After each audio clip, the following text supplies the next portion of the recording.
click back if there's a particular area you want to touch upon or unpack a little bit further. I'd be happy to do that. So just to be clear, my name is Susan Laporte. I am the chair of the Communication Design Department. I'm also a professor in the department, so I also teach in the department along with 3 other full-time colleagues, Chad Reichert, Matt Ropp, and Lauren Williams, who is one of our ACAD design fellows with us for an additional year. And Kristen Cook is our program manager and is indispensable in keeping our lives and program and curriculum and things scheduled like completely intact. So couldn't do any of what we're doing with any of those people who who are, you know, a part of our team. So the communication design department at CCS is different than other communication design programs or traditionally graphic design programs in that we really take a very blended approach. So we layer traditional graphic design. So we're still very much at the fore, and that is our foundation, is traditional graphic design. And we build into that motion graphics as well as user interface and experience. And we don't see them as 3 separate things. We see them as a kind of blended experience. So I think the work as I go through it will demonstrate that idea. So in this particular slide, you can see that we have, here I'm gonna do some annotating because I think that's always kind of fun. You can see that we have, you know, print work here. Oops, sorry, wrong, well, that's all right. We'll just move forward. So print work, interaction, and motion work. So we think that it's really important that all of our projects start with research, inquiry, discovery, some people call it, thinking, some people call it. But it's essentially understanding what the content is around a project so that we can create informed solutions around it. So this is what typical process work or research work looks like. We map things. We post-it note, and then we definitely circle and highlight so that we're able to kind of be sure to kind of capture what we think are the salient ideas around the research and the information that we're collecting. So a lot of mapping, a lot of listing, a lot of drawing lines against things, and then a lot of visual research happens at this time as well so that we can really understand the subject matter that we're working with. And as I said, decisions have to be made. So after we collect all these things, we have to somehow distill it down into a concept, something that we can actually begin to give form to. So an idea that we can kind of begin to shape. And this is all the way in which students work. This is all student work. This is all the sort of, before things get really nice and really sophisticated, this is how every project starts, just about from the sophomore year on. And then we start to have to make these ideas come to life. So if we have an idea about words and pictures, we start to put those words and pictures together.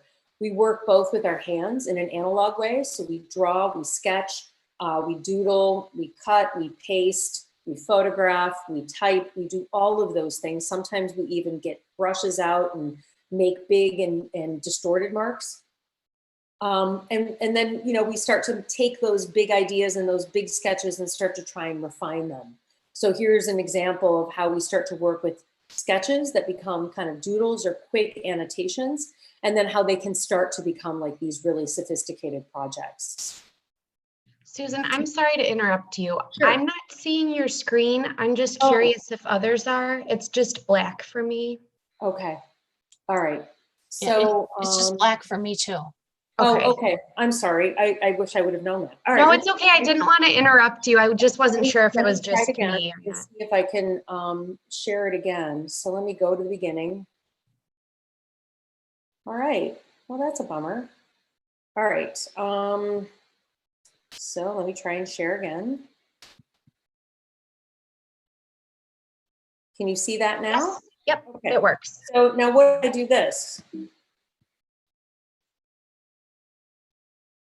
Can you see it? Oh, can you see it now?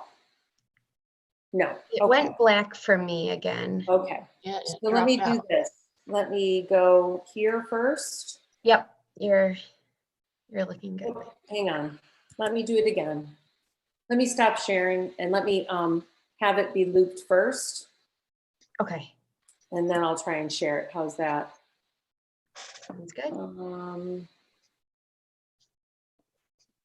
Oh, no, that's not going to work. Okay.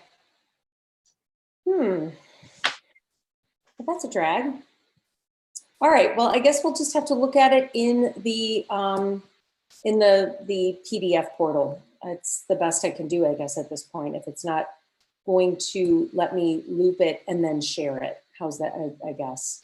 Susan, when you screen share, are you selecting the particular window that's open, or are you Sure am. just? Yeah, Okay. I sure am. Okay. Yep. Darn. The joys Yeah, of technology. I've not had this problem in the past. Let's just do it, I guess, in the portal. How's that? Okay. Thank We'll you. just have to do it that way. Okay. So can everyone see it now? Yeah? Okay, great. So this was the first opening slide. So again, communication design is both print, motion, and interaction. We explore and start every project with research. So we think and begin discovery by doing lots of reading and documenting of ideas, brainstorming, word lists, mind maps, all in the hopes of being able to kind of take a large idea and bring it into some focus that can become visualized. So this is all the different tools and materials that we use in that process. We encourage students to use Post-it notes, color code them, sticky dot them as a way to begin to map and to edit the way in which we're thinking about an idea for a project. We talk a lot about how to make decisions and how to whittle decisions down into a kind of thoughtful concept to move forward in a visual way. And while we're doing this, we're always collecting visuals to sort of capture the mood and the spirit of what it is we're trying to make. Sometimes we have to go back. Sometimes ideas, we think we're going one way with a project and we have to go back and rethink the narrative. And so we really try to be very fluid with the way in which we work through this process.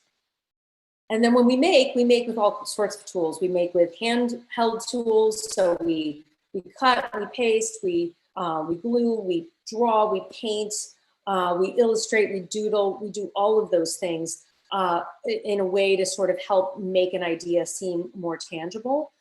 But we also don't shy away from sketching out ideas in a more traditional kind of thumbnail manner, and also using and incorporating old and new tools. So as you can see in this slide, we have someone cutting and pasting. We have another person that's using a projector to project ideas and to capture those ideas through photography.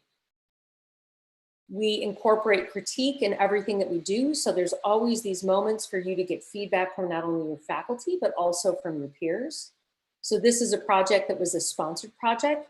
So it shows some of the outcomes, but it also shows some of the process of the students working with a client and really beginning to kind of get information back from the client that helps the students move the project forward. And then we prototype. We make all sorts of things in a lo-fi, hi-fi kind of way. This particular project is one that includes a user experience that is, when you touch the Play-Doh, it actually projects a new image onto the screen. So the Play-Doh is connected to alligator clips that are connected to a Makey board that allows you to kind of really actually experience with your hands the user interface and the experience. So this is where we talk about playing, where we really try to experiment and try new things. And this is where we start to get that blended experience of traditional graphic design, type, image, color, pattern, with all of these new media tools. So here again, very lo-fi, very kind of experimental, to something that's more hi-fi, something that's actually a screen-based technology that you can touch, and when you touch it, it changes the interface. And then we test these things out. So these are examples of user interfaces that change as you get closer to that interface. So as you can see, the people are kind of interacting with the screen. The screen is a projection. So we often work not only on laptops, but we also work in spaces. And then we tinker around with these things and try different things. So here's a print piece that is having a projection happening on top. So we're very interested in, again, letting these kind of skill sets merge and blend. So here are some examples of how we begin to see traditional graphic design. So this looks like graphic design to you, right? It's a poster about Helvetica. Maybe you've all seen the movie Helvetica, maybe you haven't, but it's essentially a flat two-dimensional poster. A lot of times students will take a flat dimensional poster and actually start to make it move using After Effects. So here's another set of traditional graphic design projects, right? You see image, you see type, you see messaging.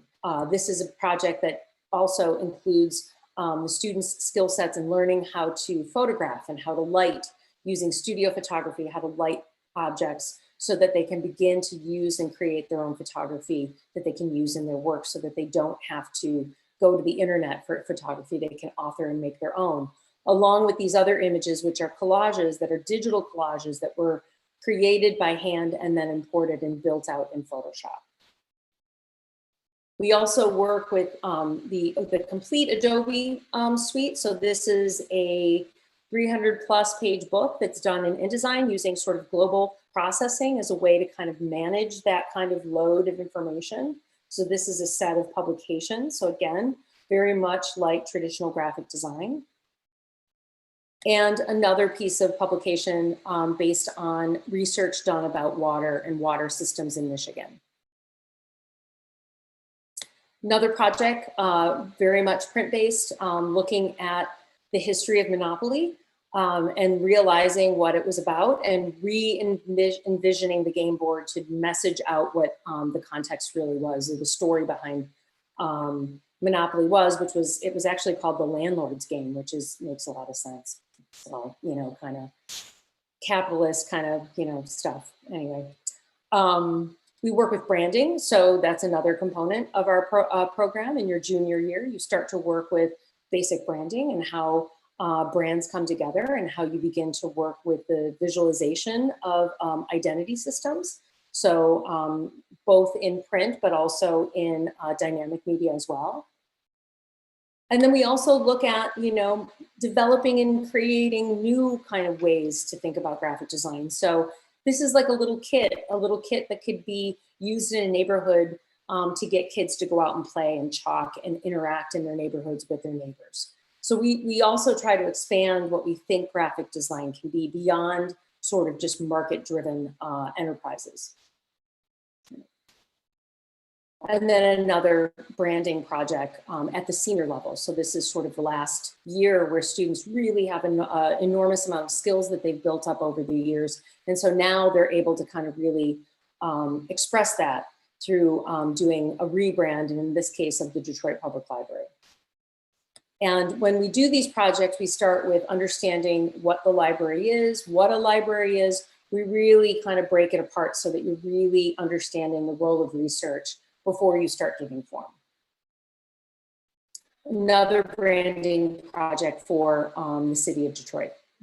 So again, as we start to do this, you can see print examples, but you can also start to see environmental examples that are built in around all of the brand assets. So here are some more, here's how we define UI UX and what that work looks like. So you saw an image of this earlier. This is again a piece that's all about gesture and proximity. The closer you get to that wall, the more interactivity you as a user are triggering. And you can see that hidden behind the wall is a little sort of makey that's allowing all of it to connect to a Connects and allowing that technology to understand your presence, read your form, and begin to kind of work with the code that gets it to sort of transform and change. Similarly, this is another gesture-based, proximity-based project that you can kind of begin to interact with live data that explores the number of sexual assaults that happened in a 24-hour period in the city of Detroit. So this is real data that's coming through that the user is being able to interact with on that screen. This is a project where a student was beginning to think about highway hypnosis. And so using a VR headset seemed like a perfect tool to kind of encapsulate or to kind of create that sense of highway hypnosis, feeling like you're in your head and in a space. So this was a project that was done using a VR headset. more, again, user interfaces that are proximity and also triggered by the use of a keypad. So as you begin to mouse on this keypad, you start to see the interface change and you begin to see what your options are as a user for clicking through the information presented to you on that screen. This was a project that was about creating collaborative poetry. So it was really, as you started to type in words, you started to get different images that popped up. And it was so that every poem that was made collaboratively, which was a little bit Dadaist and a little bit nonsense, you've got a kind of completely, fully one-of-a-kind picture or image that came up along with it. So it was words and pictures coming together. This was a project that was very much about interaction and experience, but it had no digital components at all. This was a project that the stacks of paper, the pink ones represented, this was about gun violence in American schools. So each pink piece of paper had the number of deaths happening at schools, and then the the kind of white paper or the beige paper were gun violence that happened in other areas not school related. So it was a kind of data visualization project that had no digital technology at all. It was all about the experience of punching these holes in, and as you punch the hole, each hole represented a missing life as a result of gun violence. So kind of impactfully trying to think about different ways of messaging out using tools and information that's happening in the world at large. This is a user interface that changes when you change the actual antenna. And then this is a ping pong game that actually is, the concept was that as you play ping pong, the ball has some sort of controller in it so that you're actually generating energy. And so the mapping on top of the ping pong table, this is actually a proof of concept project, not something that was actually coded. But the idea would be that as you play, you're generating energy. This was a project that was about, again, user interface, looking at timely moments. This was, of course, when Serena was having the issue with the judge, the line judge, and taking him to task about how she was being treated for being sort of angry, and that somehow women in tennis can't get angry, but men can. So you get the sense of how we kind of use these tools, how we blend these things. You see typography, you see image, but now you see them in these more dynamic environments and participatory environments. This was a voice-activated interface that really tried to replicate a town hall meeting. So when you spoke into the microphone, this was about the Bridgeport neighborhood, or Brightmoor neighborhood, where in Detroit, where houses were being demolished and the neighborhood didn't know why, or whether or not who was making those decisions. And so if you went to the microphone and you voiced an address, you were able to save it from demolition. So again, these are proof of concepts, but the voice activated interface did actually work and did change the visual that was in front of you as a result. We also work with augmentation. So that idea that you can use a tool to help you to get another experience beyond the kind of analog experience. And then this is also a gesture-based wall that was a way of showing a portfolio in a big space or an exhibition space that when you gestured, it changed the image. So motion graphics is, where we start to work with type and image, and we start to work with After Effects so that ideas and concepts can begin to move. So we work with a series of projects that are very playful, and then also very much about like how to ground them in some sort of practical. So things like opening film credits are projects that students will create. Students create all the, they shoot the film, they create the graphics, and they make make them dynamic. So you can see we use lots of different tools. Some kids use, collage, things that feel like print that aren't print at all. So we really welcome students to bring all of their skill sets and all of their interests to the projects that they work on. And then we also develop ways in which these experiences can become physical spaces, as you've seen. So here are some exhibits that we've created for student exhibition. So you can see these projects in a large space. Projects that begin to meld all of these things in one project. So this is one big project that uses all the tools at hand. There's motion, there's web-based communication, there's print-based communication, all kind of encapsulated in one.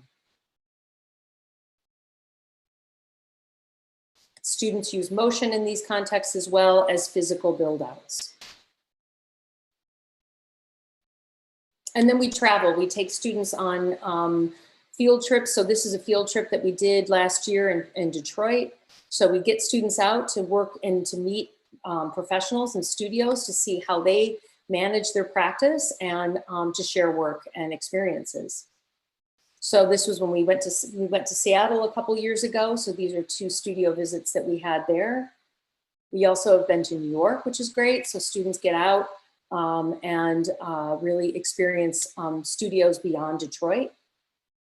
Chicago, students have traveled there. That's a super easy one for us to do a trip to. Of course, we haven't done anything like that since COVID, but we will again. And then San Francisco as well. And then we also have a European summer program where students can elect to travel to Europe and do a study abroad experience there. So these are some images from the students' experience in Den Haag, the Netherlands. And in this case, students are not only CCS students, but in this experience, we also invite students from other schools. So it really becomes this way of broadening, our students' experiences with other art and design kids from across the globe. This is a map of where all of our alumni are. We have a really wonderful alumni network. So when you come to CCS, you will definitely meet alum. We invite alum to share their work very regularly. And then of course, this alumni network will help you launch your career, because if we know you're moving to a particular city, we'll absolutely share with you the people that we know in that city. So all of these tags really represent places where we have alumni currently working. And our students do really well, they place really well, and they place well with a very good starting salary. And in most cases, somewhere between 45 and 50 is typically the starting salary for our students upon leaving CCS. The more media skills you have, meaning the more you can work in motion, you can work in user interface and experience, the more that starting salary can climb. And I think that's all I have. Yeah, that's the end of my presentation. I'm so sorry that it wasn't visible to you all as I was going on and on earlier. And then we do have an Instagram. So if you wanted to follow us on Instagram, we're at CCS_CD. So that might be something that you all want to do this summer, is to start following us as we start to get ramped up for the fall and start being more involved in Instagram. We've been so busy getting prepared for the fall that we've been a little bit lax, but that's going to change. Do you any of you have any questions, or Kristen, anything you want to add to the conversation, please do. I did put in the chat the link to the Instagram as well as our Vimeo. So, she had images, but for the motion and the interaction, it's kind of good to see the actual moving parts. So if you go to the Vimeo site, you can see a whole bunch of projects. You can actually see, live action. Yeah, the reason I don't do that in these is that they usually lag, and they're usually really slow, or they'll clog, and then it doesn't give you a real accurate interpretation of what they look like. So I do recommend that you go and look at those things, because based on experience in the classroom, sometimes showing live work, it doesn't translate super well in a large crowded Zoom. So thank you for adding that stuff, Kristen. I appreciate it. So do you all have any questions? Yeah, do you have any questions? Please. You can unmute yourself. Does anyone want to just say hi and tell us a little bit about themselves, like where you're from and what your educational experience is right now, like where you're at, in the process of, you know, looking at colleges and schools. Susan, I actually have a question that you can Sure. answer for the group. Generally speaking, what sort of student would you say this department attracts? If a student is maybe considering communication design, but hasn't definitively decided on it yet, what might you say to that student to kind of help them with that decision? Yeah, I think, you know, we typically attract students that are makers. You know, they like to get their hands into the making process. So we're very much about ideas. We're very much about like messaging. But we find that a lot of our students that really thrive are the ones that take those ideas and take those messages and really want to actively visualize them. So so that's kind of the student that we really attract. The other way I would describe that is that, you know, if you're a student that really likes to have a reason why you're making something, like you have to have like a purpose, like I'm making this because I want it to do this, or I want it to communicate this.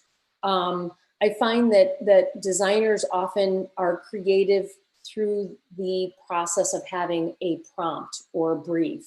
Like, I'm going to make this because I want to make a poster about getting people to go out and vote. And so that really becomes the impetus of making.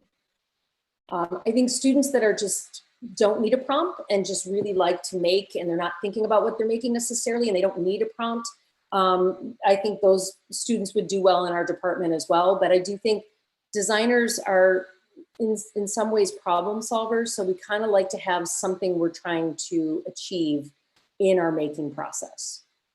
What other things? If you like typography, or you like lettering, or you like doodling letters, you might be a communication designer. If you are constantly doing little videos on your phone and you'd like to kind of work in motion and taking videos and then doing things with those videos, you might be a communication designer. We're different from our entertainment art friends in that we don't do character development. We really, you know, we work with motion graphics. So it's more type and language and image. So that is, I think, something that's a little different from us than our entertainment art motion people. What else, Kristen? How else would you describe our students? Definitely, you know, I think you're right that it usually has purpose. And I'm always kind of astounded at just the different projects of what students want to convey. Like one, I remember we had a student years ago, you know, with tampons and the use of tampons, and how do you visually, how can you visually communicate something without having it be just a long essay, right? So that when you see it, it grabs you, you get your attention, and then you try to understand, you know, what it is. And so it just kind of like grabs you visually, whether it's something that you're walking up to and interacting with, or whether something that you see. And I would agree with Sue. It's a lot of purposeful design. Yeah, purposeful making. And we typically, you know, we get students that are also, I think, very curious, that are very thoughtful, and also, I think, civically engaged. Like, I think students come to our department because I think they see that the work that we're doing doesn't always fit into a kind of industry project. And that's by design. You know, we do have, you know, very pragmatic or practical projects like branding projects. But we try to really build into it very impractical, like soft skills building, you know, so that you maybe are doing a website, but you're reading articles in the newspaper and using that content to learn how to design with code. But you're not making a website for a coffee shop necessarily. You'll do that the rest, you know, you'll do that plenty in your life. So we try to get students, you know, to be mindful, civically engaged makers and messengers. We do a lot more with writing of language than I think most people realize. I wouldn't call us copywriters like our ad friends, But a lot of times writing is embedded, a lot of writing is embedded in our program. And I'm not saying that to scare anybody, because I don't think you have to be. I think writing is just a natural part of making, and being able to present your work is the way in which you're able to tell that story. And so to do that, you sometimes have to write out a script. So writing becomes really important, and it becomes a great way for students to see the value of language and the importance of language, and especially as it relates to certain audiences and certain users. So that is something that is very much a part of who our students are. I used to refer to us as thinkers, because we're like tinkerers, we're like makers, but we like to think about what we're making all the time. Does that sound like anybody in the room? You can even comment in the chat if you don't want to talk. That's fine too. Thank you. Yeah, that's great. I guess I wanted to add too. I think one of the things that has always struck me about our department is the diversity in career paths. I mean, some people do end up working at, you know, a large studio, marketing, advertising kind of place, and some people are in, you know, nonprofit companies and working with nonprofit, or some people are working in healthcare. So it's that idea of communicating ideas that it really, I think there's a lot of ability to kind of tailor it, and it's mostly through electives, right? You take electives that kind of help you, you know, narrow that path choice down, but a lot of diversity as far as career paths. And Sue, there are a couple of questions in the group chat. Do you want me to read them to you?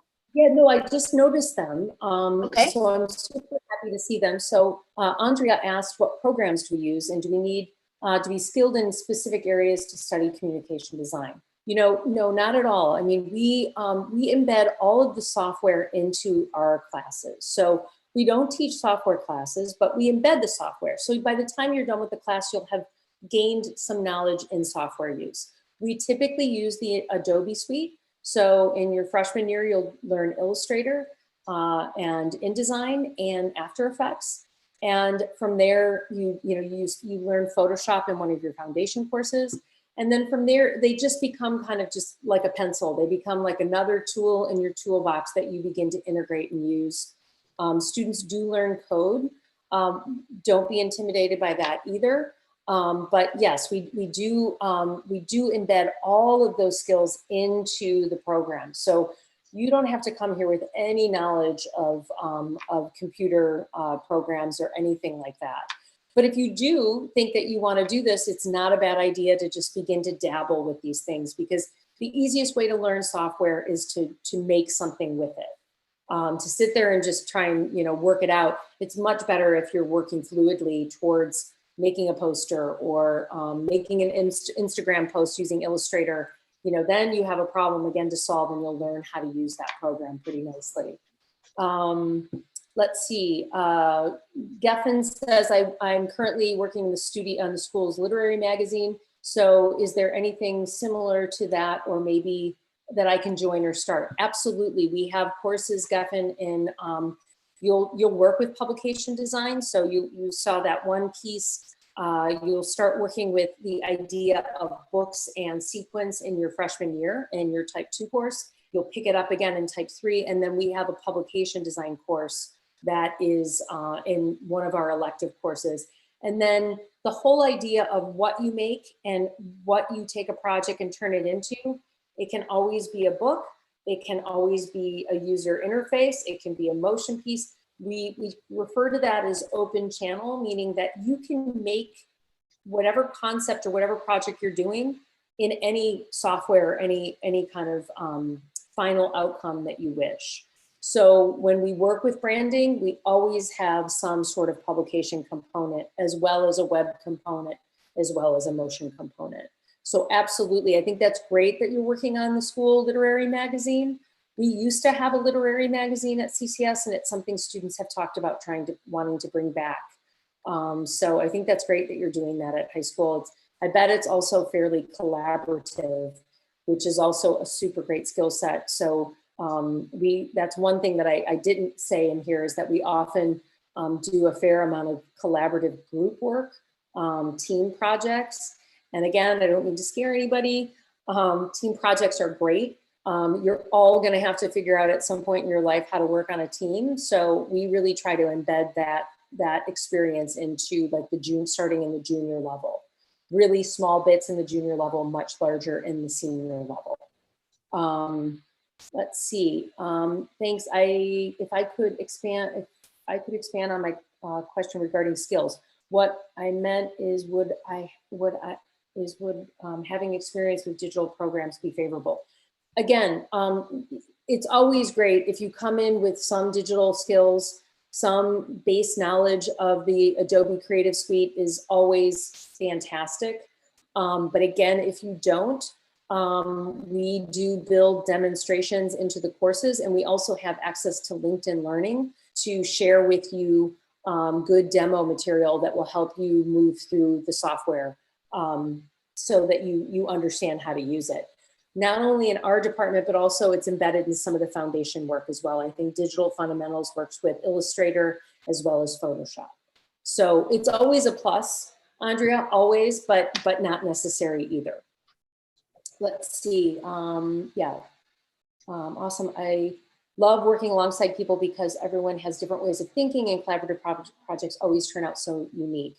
This was, yeah, I would agree. I love collaborating, Geffen. I mean, I think that's just like a really exciting way to work. And I feel like our department is very collaborative. So like, I'm always working with Kristen, and Kristen's working with me. I work with my faculty, my adjunct faculty. You know, we make decisions together. We're a fairly collaborative, cohesive bunch. So we really feel that sort of makes for a healthy culture in our department. And then that models that healthy culture for our students. And so I would say, Kristen, we haven't had a ton of like dramatic group projects in a long time. Like people seem to, you know, Yeah. like get, you know, know how to work together. For sure. And if you could talk about, I'm going to talk quickly about people, and then Sue, if you could talk about sponsored projects, because we're going to talk about collaboration. I think that's something that's kind of unique that we do. But I'm just going to say that it's a very fun department, and all of the full-time faculty are very engaged and very committed and very fun. And we do a lot of fun things. Like one year we all made Spotify playlists, and we had a contest with students. Can you guess who made which Spotify playlist? And then we had prizes for people who guessed it right. And you know, we do fun things at our student meetings. You know, one year we had a ping pong tournament. So, you know, we have about 120 students. And so, you know, that gets each cohort where, you know, you've got like maybe 2 full sections of a class. So, you know, you may have between 30 and 40 people in your level, say if you're a freshman or sophomore. So, you know, it's a big enough group that you can really get to know them and have a lot of different input and ideas and sharing, but it's not huge either. So I find it's a great size. And I think a lot of our students really become very close. We have a very active alumni group that come back. We have an alumni gathering every year, and people come back every year for that. So it's just a very fun, positive atmosphere. I certainly love working where I work. I love working with the people I work with, and I love all the students. So it is a lot of hard work, but it's also a lot of fun. Yeah, I think we do have a really nice culture in our department, and I am very lucky to have the people that I work with. And again, love working, ditto to Kristen. I love working with Kristen. I love working with my faculty. We have Halloween parties and costume parties. I mean, you know, I think we'll probably do one again this year, even if it's remote. I think everyone in costume in a Zoom meeting would be hilarious, especially if we had to figure out who everybody was, would be even greater if they were so in costume that you couldn't tell. So someone in the chat asked about careers. So we have people, as I said, this map, you know, indicates we have people all over. So I have a number of students that have moved on to opening up their own studios.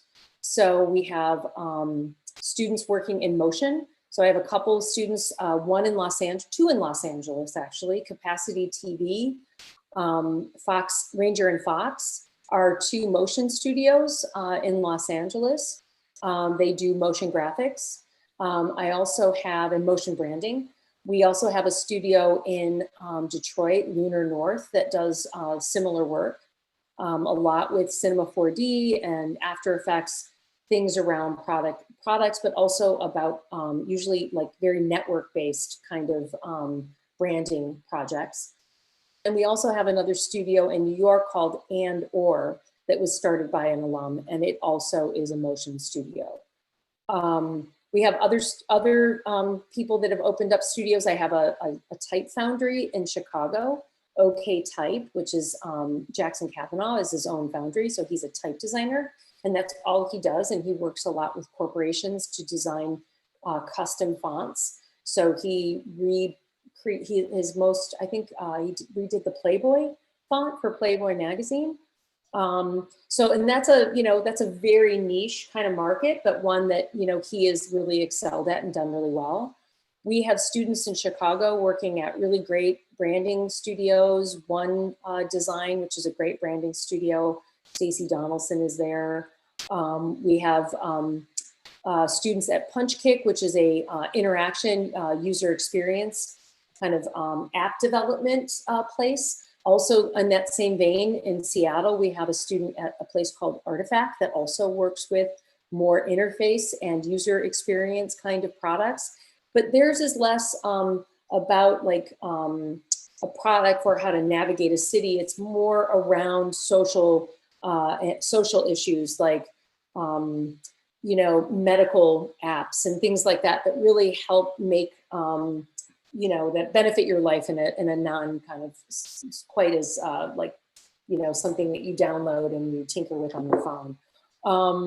Let's see, where else do we have people? So we have them everywhere. A lot in Detroit. This is the biggest list is in Detroit. A lot of our students are from Michigan, so they'd like to stay in the area. But we have people in Portland, in Seattle, in New York. Lots in New York, actually, and working at all different levels.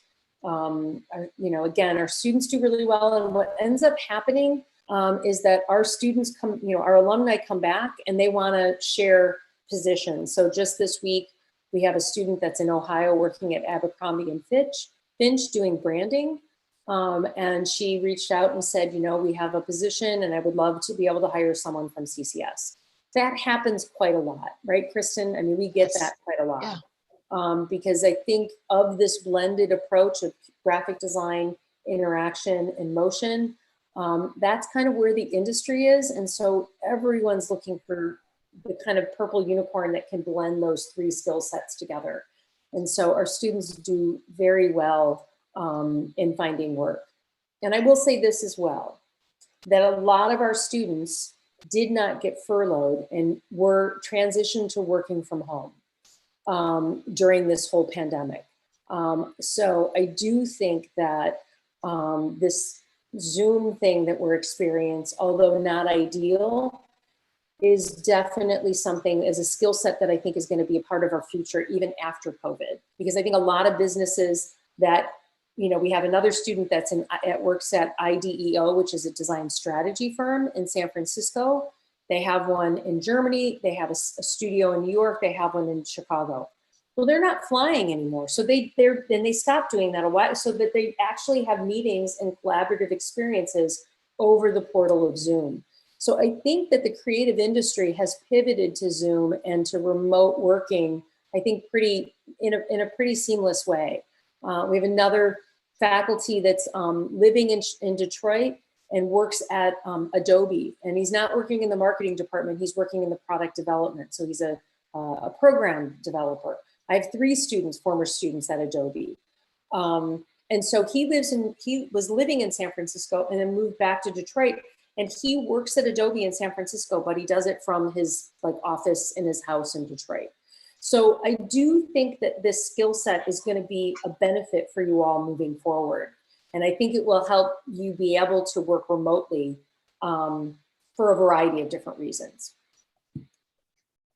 So Suji, can you just spend, we've only got a couple of minutes left, yeah, but can you talk quickly about sponsored projects? Oh yeah, so sponsored projects, we have a number of sponsored projects here. Let me click through, hang on. So sponsored projects are projects that we get through corporate kind of donations. So what they do is they come in and they'll sponsor a studio, give us a problem to solve, and we get to work with the client directly. We get a budget, we get a schedule, and we have to adhere to those schedules.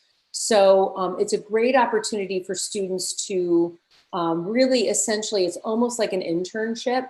Oh, well, here, this was a, hang on, sorry, I'm clicking through very quickly. Oh, no, I'm lost in it, sorry. So it's a great way for students to get real work experience without even doing an internship through a sponsored project. So, so this next one, here we go. So this was a sponsored project where we did kind of branding for a neighborhood in the city of Detroit. And so we met with the client, he came in, we did presentations, students had to present out. We had 5 different teams working on 5 different concepts for the same project. This was one of the winning teams. And so, you know, they start from the abstract brief all the way to the finished deliverable product. And we met with the, we did a research presentation, which then, you know, is all the discovery and all the things that we learned. And then we tell that story of what that told us and how that's going to inform our next steps. We visualized, we made everything that, you know, you see here. And then we did another presentation that kind of presented our concepts in a visual form. And then we invite these clients into our studios to kind of do a walkthrough and do informal conversations. So it's a really great experience. We do have an internship program, and students can elect to take an internship for credit. But if you don't have that opportunity, sponsored projects also fit that experience as well quite nicely. And they're always collaborative. Almost every project we do in this context is always a team-based project. It just makes sense. It's too much work to do on your own. Yeah. So there's another one here that was really great, working with Quicken Loans to create a kit to help people, this is it, to help people in the city understand that they don't become foreclosed because they aren't paying their taxes or can't pay their taxes. So there's this thing called a tax benefit for people that are low income. And a lot of people don't know that they qualify. And so this kit is designed to help people know the property tax exemption and whether they fall into that category and how to apply for that so that they don't lose their house. So we did this project around housing security with Quicken Loans as our sponsor. And that was great. So in this picture, you can see, you know, that the client is in and the students are with them and, you know, really talking about how we can create something that's going to really be right for the community. So it's very exciting. You know, it's a great opportunity for students. Any other questions? I'm really happy people put stuff in the chat. That's so great. You know, here I can also, you will share, Lauren, my contact information with them? Okay, great. So if you have any follow-up questions and you would feel more comfortable just emailing me, you know, I'm on my email every day. So let me know that you were in this, you know, insight series. And then that way I'll remember what I know I shared, just as a trigger of remembering the context. So if you want to email me, I'd be happy to answer any questions and send you other visual materials if you should need them.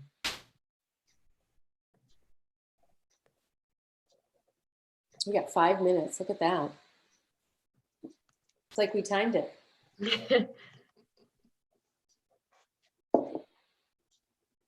Right, so I just put in the chat our individual emails as well. Lovely. And I'm sure Kristen can attest to, Susan is awesome about answering and responding to emails timely, which is very, very nice. Yeah, I will definitely get back to you for sure. And next week I'm teaching a pre-college course for high school students on typography and lettering. So I'm super excited about that. I've never done that before. I mean, I've taught type and lettering classes, so I'm not too worried about it, but I've never taught like a pre-college course, and it's going to be all remote. So it should be pretty fun. We're, you know, we're going to do something that the messaging I think is going to be around the 2020 campaign, you know, like a kind of a call to action, get out the vote, nonpartisan, you know, just really trying to get people to understand the value and the importance of voting, no matter who you vote for, that you don't suppress that voice. So it's going to be, I think, around the idea of, you know, again, a kind of advocacy and a kind of civic engagement, because designers, you know, yes, we work for corporations, we work for all those things, but we also work for nonprofits and we work for cultural institutions. And, you know, those skill sets apply to a lot of different ways in which you can give back and be a part of a bigger conversation as well.